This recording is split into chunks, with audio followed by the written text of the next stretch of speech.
Здравейте, аз съм биоенерготерапевт Веселина Янкова.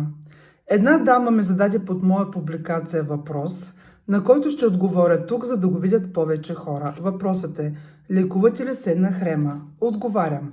Сенната хрема, синузит, обикновената хрема и въобще болестите на синусите се причиняват от задържана и блокирана известно време емоция.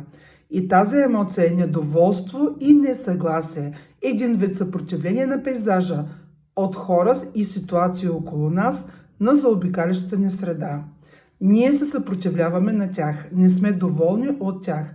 След натрупване на такова съпротивление и недоволство, известно време в подсъзнанието, нашето физическо тяло, което е изключително емоционално интелигентно за разлика от нас, и винаги се опитва и ни дава сигнали и помага, при голямо задръстване в областта на синусите, носа, ушите и отзад в главата, където е малкия мозък, както и при челото и очите, стартира програма за изчистване. Активираме хрема, синузит, синузитни заболявания, есенни хреми и други подобни. Започва отделяне на токсини и чистене, сополи, храчки, течащ нос като вода, течащи очи и така нататък. Конкретно за сенната хрема.